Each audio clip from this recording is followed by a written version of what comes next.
mereka ini adalah makhluk-makhluk sama seperti kita, iaitu yang dijadikan dan diciptakan oleh Allah Subhanahu wa ta'ala. Cuma baki dan bezanya ialah kita ni Allah jadikan daripada unsur tanah, unsur rohani. Tanah itulah jasad kita dan rohani itulah roh kita. Tetapi Allah menciptakan spesies jin ini, mereka tidak ada kulit luar, mereka tidak ada jasad, tetapi mereka terus roh sahaja. Sebab itulah dalam mana-mana ataupun banyak-banyak kes hanya jin yang boleh dan mampu merasuk manusia. Sebab dia boleh tumpang kulit kita, dia boleh tumpang jasad kita. Hanya kita mampu bertawakal dan meminta perlindungan daripada Allah Subhanahu wa ta'ala, protect diri kita, defend diri kita, pertahan diri kita dengan ayat-ayat ruqyah. Pada eksplorasi kali ini, saya menuju ke Negeri Sembilan untuk meninjau ke sebuah lokasi, iaitu dikatakan sebuah jalan yang amat mencabar dan juga mempunyai pelbagai kisah-kisah seram. Dan adakah benar jalan ini seram seperti yang diperkatakan? Jika anda boleh lihat, jalan ni berdekatan dengan jalan baru yang dibina di bawah ni je.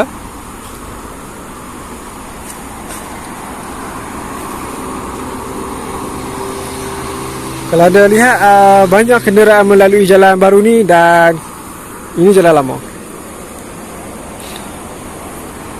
Tak banyaklah yang lalu jalan lama ni. Mungkin yalah sebab sunyi dan bentuk jalan dia yang bengkang-bengkok. Jenis-jenis jin, ada sesetengah jin ataupun sesetengah makhluk gaib dan halus ini, ada kumpulan yang sifat dia menunggu di tanah-tanah perkuburan. Tak kira bangsa mana, tak kira agama mana, ada kelompok jin yang memang duduk situ.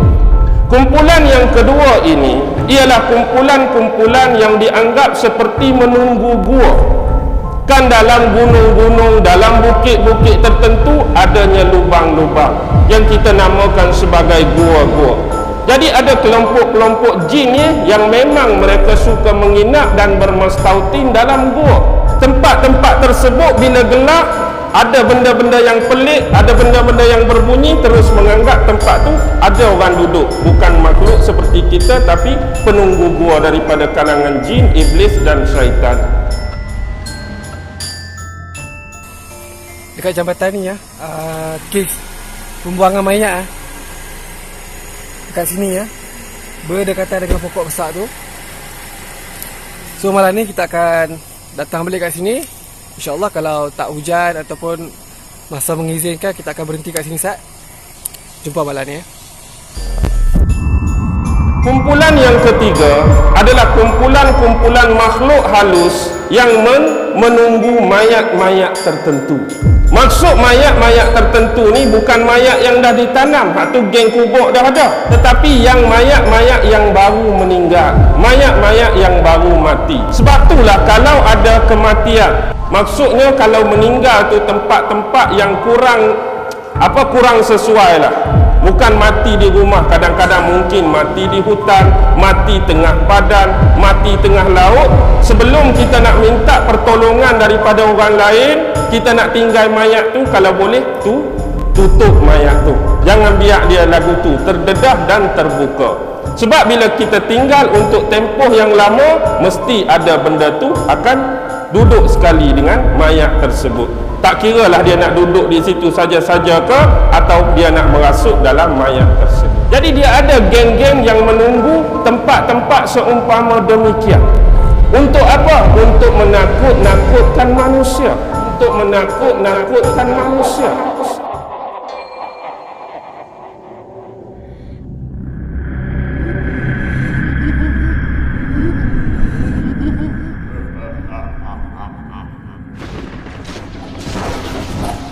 Ketika melakukan persiapan untuk meninjau semula ke Jalan Bukit Putus pada waktu malam, kami didatangi beberapa anggota peronda yang berminat dengan tingkah laku kami pada malam itu. Dan setelah lama berbual, mereka memberi cadangan agar kami meninjau ke satu lokasi. Lokasi ini dikatakan agak misteri, di mana ada cerita dikatakan penduduk setempat melihat kelibat yang berlegar di kawasan ini, dan lokasi ini adalah hak milik seorang pembesar yang agak sensitif untuk diceritakan. Namun, kedatangan kami ke lokasi tersebut hanyalah untuk merasai sendiri pengalaman dan juga suasana.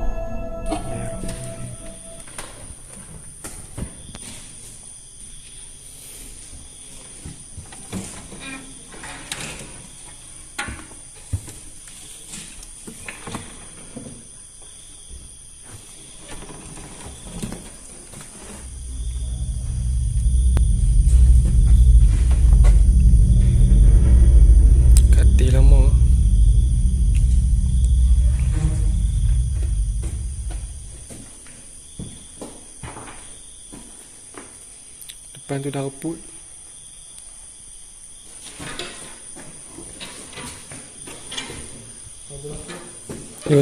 Tu lubang tu. Lubang ni, tu reput.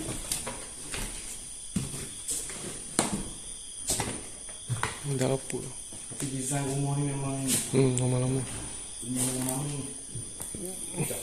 Pek tu dulu bawah ya. Tengok paku, mana paku? Ada paku. Ada paku, tapi ni dah ni. Bahaya ni. Tengok tulang dia. Ni, tulang ni.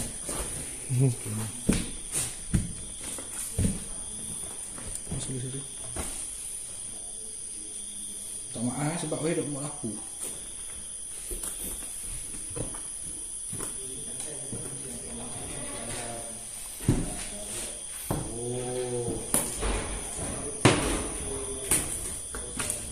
Dan ni adalah bilik yang tempayan lama.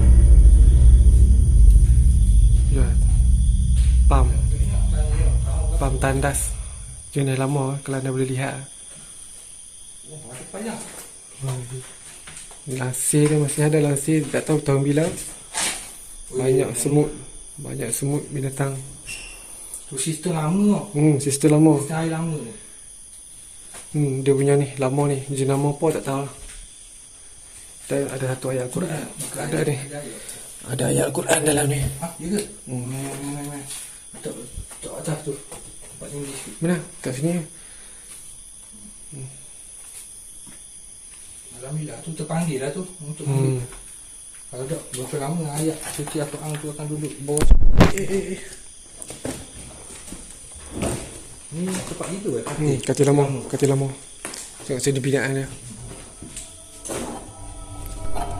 Suasana dan persekitaran rumah ini agak mendebarkan. Tinggalan barang lama yang tersusun elok dan rapi seolah-olah menceritakan ia seperti dijaga oleh sesuatu. Mungkin benar kata-kata penduduk setempat. Tempat ini menyimpan misterinya tersendiri.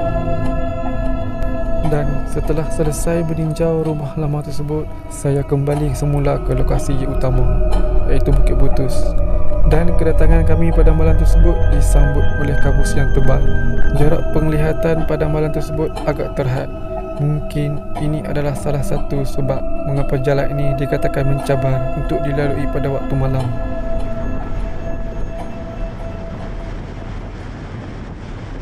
Okay, kita akan masuk ke jalan Bukit Butus Nilai Kuala Pilah Negeri Sembilan. Dan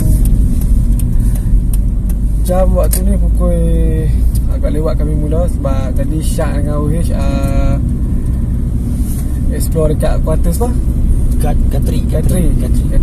Lepas tu ada lah individu lah, polis lah, anggota dah bawa kita pergi ke tempat yang menarik ya.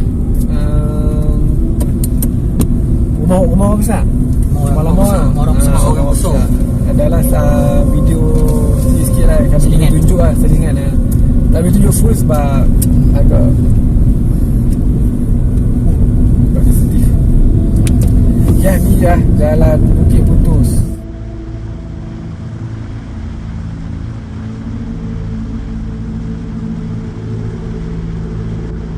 Ini special sikit sebab saya ada OH kat belakang dan Syak, spirit Syak. Okay, OH kali pertama lah join kami ya untuk sesi jalan seram ni ya. Lalu explore Oh sebenarnya lalu jalan ni Bukit Putus. Duk aja lalu ni. Tak pernah lalu. First time lalu ni. Biasa kita tengok dalam YouTube je. Oh. Dah malam ni berkabus lah. So mungkin dalam video tak cantik lah sebab berkabus kan. Pandangan dah terhad kan. Tebal. Syam masa lalu. Oh tak pernah. First time ni kat Negeri Sembilan. First time lah. Kalau datang Negeri Sembilan pergi Port Dickson. Ni tempat tu kan? Ni tempat ni. Nak orang tinggal ambil yang? Nak orang tinggal ambil yang? Kau macam mana? Orang tinggal macam mana? Air ada. Ada dah? Okay. Tapi punya spoil sikit. Alih sikit ni. Nampak putih. Oh. Betul. Okay tu. Oh, baru nampak handsome. Okay. Tadi ada kacau tu lah. Apa? Saya rasa pelik. Apa itu? Sebut. Sebut. Tak pisau pun. Okay lah. Jalan Bukit Putus ni jalan Bukit Putus ni jalan lama lah. Jalan berkabus. Berkabus dan beragi kuat. Jalan lama jalan ni sebelum jalan baru dibina. Jalan baru dibina adalah dalam masa 2009. So lepas pada 2009 tu dah kurang lah orang jalan Bukit Putus ni sebab orang akan lalu belah jalan baru tu. So jalan ni panjang dia 6 km dalam 7 km dah. Tapi dia punya bentuk jalan dia tu agak ni lah Cabar. mencabar sebab dia bengkok-bengkok. Dengan hari ni berkabus. Aduh. Dan kalau cerita seram untuk jalan ni memang ada cari dalam laman web, memang akan jumpa pelbagai cerita seram dan kes jenayah pun banyak, iaitu pada bulan 3 itu kita digemparkan dengan penemuan mayat di dekat Cerun Bukit Putus ni lah. Maksudnya mayat tu mungkin dibunuh tempat lain dan mayat dilempar dekat gaul ni. So ada pakcik India tu, dia jogging lepas tu dia nampak mayat tu lah dekat Cerun tu. Dan bila mayat tu polis siasat, ada lagi kes berkaitan dengan mayat tu. Maksudnya pelaku tu dia bukan hanya membunuh mayat tu saja, perempuan tu saja, maksudnya dia dah pernah bunuh lagi budak-budak kanak-kanak. Tapi anak. Tapi dia tanam bukan dekat sini, dia tanam dekat tu jalan Bukit Zamrud. Lebih kurang kat sini lah kot. So ini jalan dia, bagi yang pernah lalu mungkin akan dah rasa macam biasa je. Tapi bagi yang tak pernah lalu ataupun kadang-kadang lalu, mungkin anda akan rasa agak creepy. Memang creepy pun. Bukan agak creepy, memang creepy. Memang tak ada kaitan lalu pun. Dan malam ni saya tak explore bahagian yang dapat explore tu, iaitu kuarter Segatri tu lah. Sebab saya fokus jalan seram ni. Dan beberapa kisah seram yang saya sempat baca dalam laman web adalah berkenaan dengan remaja. Mereka guna jalan ni, naik dalam 2-3 biji kereta. Mereka jumpa satu bas warna kuning tu, pelik Terengganu tu dia payaran. Lepas tu bila dia potong bas tu, dalam tu tak ada penumpang, cuma ada satu pemandu je. Dan pemandu dia tak tengok depan, tengok bawah jalan. So lepas tu dia akan berhenti dekat tu, tanjak tu lah. Ada satu tanjak tu kan. Sebelum ni dia akan berhenti kat tanjak tu. Dia pun lepak kat situ lah. So bila dia lepak, tiba-tiba salah seorang dia kata, jom kita belah. Tetapi dia tak beritahu sebab apa. Belah. So bila dia turun daripada sini, baru lelaki tu buka cerita. Dia kata dia nampak nenek tua dekat tanjak tu. Satu lagi dia akan nampak lelaki. Dia bukan macam lelaki, tak tahu lelaki tapi dia pakai baju berkilau, macam berkilau. Rupa dia ada muka tapi tak ada rupa. Tengok dia apa. Itulah cerita dia yang sempat saya baca lah. Dan ada juga orang cakap kat sini, ada orang dengar perempuan menjerit, perempuan macam-macam lah. Kalau ada cari dalam laman web ataupun internet memang banyak lah. Dan tempat ni pun tempat pembuangan mayat lah, macam jalan hospital yang kita pergi Syak lah. Ya betul. Dah lama tak lalu situ. Mungkin sebab orang jangan lalu. So lagi kita ada satu hotspot lah. Hotspot kita ialah kawasan penemuan mayat. Okay, kita dah sampai lah kat sini ya. So kita akan berhenti kat sini. Kita akan, sebab Syak pun dia akan, Syak dengan Wish pun ada lah urusan mereka nak buat kat sini. Dan saya pun akan duduk kat sini Sat. Kita akan bersantai kat sini. Okay, jom. Okay ya. Nak contoh kat sini kan? Okay.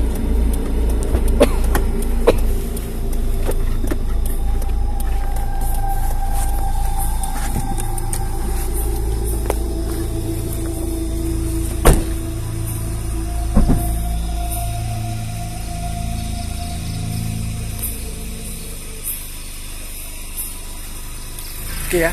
Kalau anda lihat dekat sinilah, itu kat Gaung iaitu penemuan mayat seorang wanita. Kertas siasatan berhubung kes penemuan mayat wanita di dalam gaung di kilometer 14 Jalan Bukit Putus, Paroi di Seremban telah diserahkan kepada Pejabat Timbalan Pendakwa Raya untuk tindakan selanjutnya. Ketua Polis Daerah Seremban ACP Nanda Ma'ruf berkata, kertas siasatan telah selesai dan hanya tunggu arahan Timbalan Pendakwa Raya. Pada 20 Mac lepas, mayat wanita dipercayai warga tempatan ditemukan dalam keadaan tertiarap oleh seorang lelaki ketika berjoging dan mengambil gambar di kawasan itu.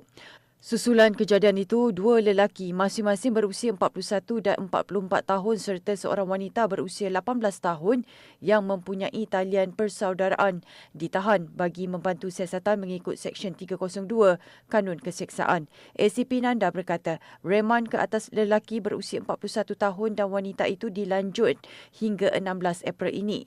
Manakala seorang lagi lelaki direman hingga esok selepas tempoh reman ketiga-tiga mereka berakhir semalam. Beliau berkata mereka juga direman susulan penemuan satu rangka dipercayai milik seorang kanak-kanak perempuan di kawasan Belukar berhampiran tangki air di Taman Bukit Zamrud, Seremban pada 7 April lepas yang dipercayai turut mempunyai kaitan dengan mereka. Dia kat sini. Dia tunjuk ada.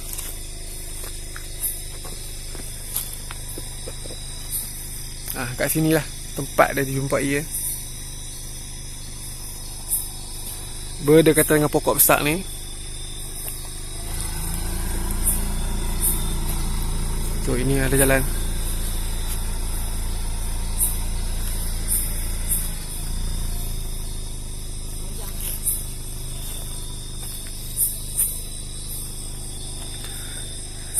Dan kalau anda perasan, saya lalu tadi dan saya berhenti ni pun masih lagi belum ada jalan, maksud saya kenderaan lain atau pengguna-pengguna lain yang lalu jalan ni.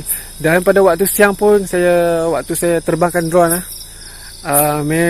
boleh saya kira dalam 1 atau 2 buah kenderaan saja yang lalu.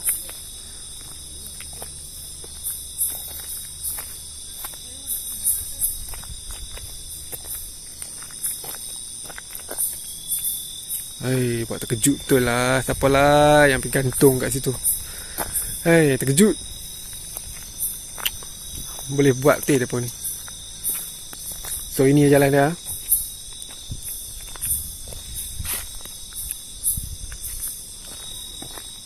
So ada Syak dan OH juga. Mereka ada aktiviti lah buat kat sini.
So kat sini lah, bawah ni mayat tu dicampak. Pokok-pokok besar ni.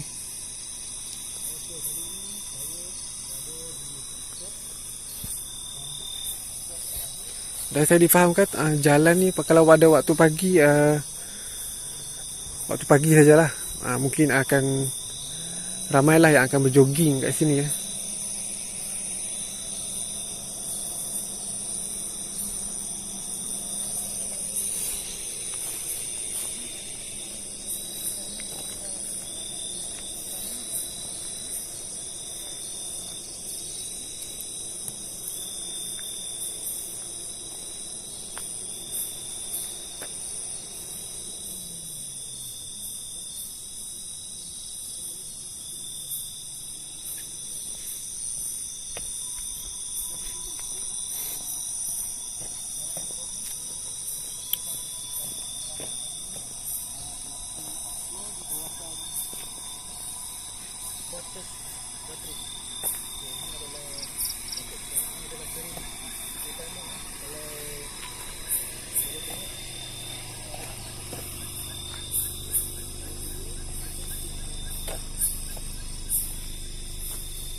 So kita akan duduk sini saat, nanti kita akan teruskan perjalanan sebab saya bermula daripada bahagian air terjun tu air terjun Ulu Bendul lah. Kalau saya tak silap, tu saya akan turun ke bawah untuk nak ke Seremban balik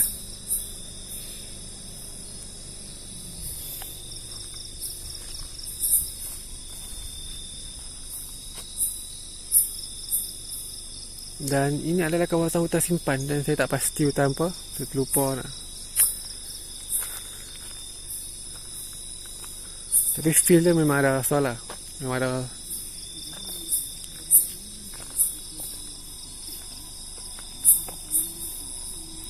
So jadi nanti kita akan teruskan perjalanan kita untuk turun ke bawah.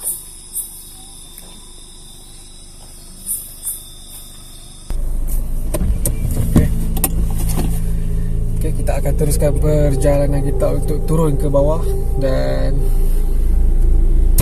kita akan turun sekarang. Bismillahirrahmanirrahim. Dan tadi sewaktu berhenti kat tepi ni tadi, Oish ada bercerita lah, fan Oish ada pernah telefon Oish bercerita mengenai pengalaman beliau melalui jalan ni dua individu tapi pekerjaan sama, iaitu pemandu lori. Dan pemandu lori yang pertama tu dia lalu sini dan dia nampak Bau wangi. Bau wangi Sat? Bau ni ke? Oh, Okey. Yang semut yang hidung ni. Pemandu lori tu nampak ada orang berjalan lah. So bila lebih dekat, orang tu jalan tak ada kepala. Tak ada kepala. tak ada kepala. Tapi kepala dia tu Dia ada pegang kat tangan dia. Itulah perkongsian dengan kawan saya. Dan satu lagi tu ada pemandu lori juga ada lalu sini Dan dia nampak ada 3 beradik jalan menghalau ke dia lah. Orang puang. Perempuan 3 beradik Dan bila dia makin dekat 3 beradik tu tak ada kaki Dia nampak tak ada kaki. Oh, tak ada kaki Jadi bila kita dah nampak memang tak ada kaki ni, memang bukan orang lah. Selalunya bukan lah. Dan satu lagi ada perkongsian, rasanya boleh share. Boleh. Perkongsian ni diambil di Twitter, salah satu pengalaman daripada orang. Dia kata dia pernah lalu kawasan ni, tak tahulah masa tu orang puang tu macam mana dia boleh lalu dekat kawasan ni pada waktu malam. Ya. Mungkin dia first time lalu kot lebih kurang dia tak tahu jalan Bila dia lalu kat kawasan ni, dia nampak orang usung keranda. Usung keranda? Cerita ni, trik ni pernah viral dekat Facebook. Dekat kawasan ni. Kalau kita fikir, manalah ada orang malam-malam nak usung keranda kat kawasan ni. Yalah. Dan satu lagi kisah yang saya baca dekat web tu mengenai dua beradik iaitu mereka daripada Kuala Pilah menuju ke Pahang lah, melalui jalan ni. Dan waktu berjalan kat jalan ni cakap dalam cerita tu selekoh kelima, abang adik dia macam menggigau macam tu. Dia terdengar suara, ada orang sebut dalam cerita tu, anak aku ikut kiri jatuh gong macam mana tak cakap. Lepas tu adik dia tu terkejut, abang dia pun terkejut lah. Abang dia sampai dekat situ kan, tiba-tiba betul abang dia rasa pelik. So bila dia berjalan lagi sampai ke selekoh yang seterusnya, abang dia rasa kereta tu jadi berat. Dia jadi berat, padahal bukan waktu mendaki, tak apalah. So waktu tu dia dengar ada perempuan minta tolong lah. Adik dia dengar ada perempuan minta tolong. Then tapi jalan lagi, kereta tu makin berat lagi. Dia ambil keputusan untuk nak berhenti lah, sebab dah terlampau berat sangat. So waktu abang dia turun tu, adik dia nampak dekat belakang abang dia tu ada macam orang tapi dah terbakar. Orang dah terbakar. Tapi yang abang dia pula jerit kat adik dia, sekulak pada kereta. Abang dia nampak dekat belakang adik dia tu ada nenek tua.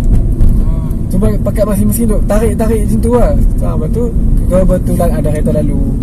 Kereta lalu tu kereta tu tanya lah, okey ke macam mana. Lepas tu tak apalah, dia follow dua tu lah. Tapi yang nak jadi cerita tu, sebab waktu orang main tu, dia pun masuk kereta tu terlalu cepat. Dia pun tak, Ni lah jalan bukit ni lah. jalan sini lah, dia masuk terlalu cepat. Sampai balik ke rumah ke Pahang tu, tapi rumah nenek depan tu, dia pun masuk rumah dia pun tak bagi salam apa semua. Lepas tu nenek dia tu ada tegur lah, kata ada orang ikut kat belakang, nenek tu ikut kat belakang ni. Macam tu lah, dia kata macam benda tu dia ikut balik rumah. So lepas benda tu dia kata dia pun tak apa lalu lah jalan ni. Lepas tu lalu jalan baru tu lah.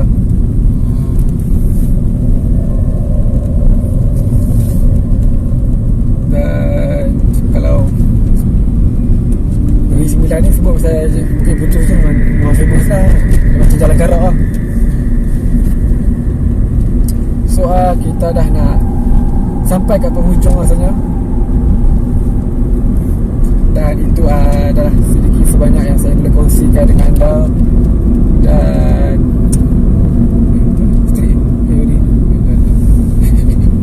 Tapi tu apa jalan ni memang serang lah. Serang kan. Oi. Tak ada kereta lalu pun tadi Kita lalu pun macam-macam. Kadang kita tengok pokok tapi nampak macam dia itulah dia pengguna tu lalu dia ada kisah dia sendiri, ditambah lagi dengan aktiviti jenayah yang buang mayat kat sini, dah jatuh gaung kat sini semua. So benda tu lagi macam mencantikkan lah keadaan kat sini. Tapi rasanya tempat ni pun ada kau orang buang apa panggil pacok kan? Orang buang benda Apa? Mayat? yang ni macam yang Saka? saka. Ada Apa? Dah tak silap saya, buang mayat ini bukan kali pertama. Sebelum ni pun ada buang mayat tak silap saya. Dalam tahun 2015 kot kalau tak silap. Okay, kita dah nak sampai dah. Terima kasih kepada yang menonton. Dan jangan lupa untuk saksikan channel Uhish dan juga Syah. Mereka explore dekat Kuantas Gatri tu lah. Okay, semoga kita berjumpa lagi dalam video seterusnya. Assalamualaikum. Itu je dia ada. Malam itu lebih kurang pukul 12.30 malam, saya bersama seorang sahabat bernama Husni bertolak pulang ke Kuala Lumpur.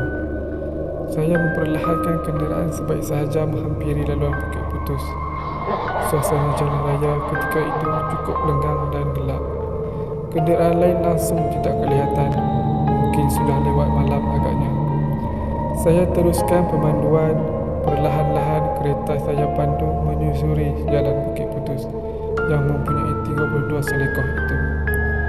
Sedang asyik melayan lagu-lagu di radio, tiba-tiba saya tersentak. Lantas saya pasang lampu tinggi. Tidak jauh di hadapan, saya nampak sama-sama satu sosok berada di bahu jalan. Kenderaan saya pandu semakin melewati objek tersebut. Dari sinar cahaya kenderaan nampak jelas satu sosok sedang duduk bertinggung di bahu jalan. Tetapi mukanya tidak jelas kerana dihalangkan ke arah hutan tebal berdekatan. Yang peliknya, dia langsung tidak menghiraukan kenderaan kami yang semakin hampir dengannya.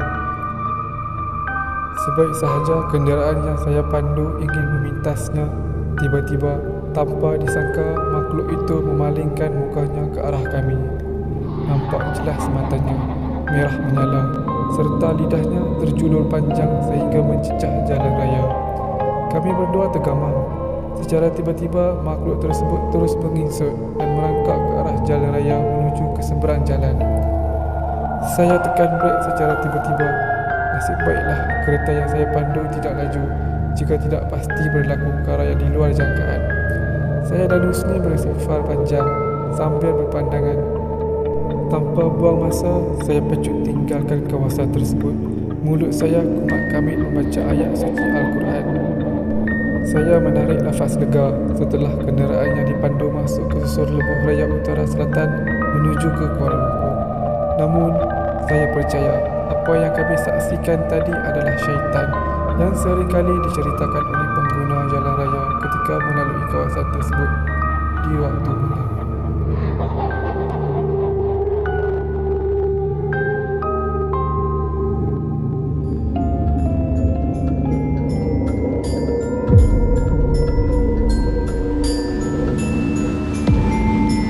Dari sudut kumpulan-kumpulan jin.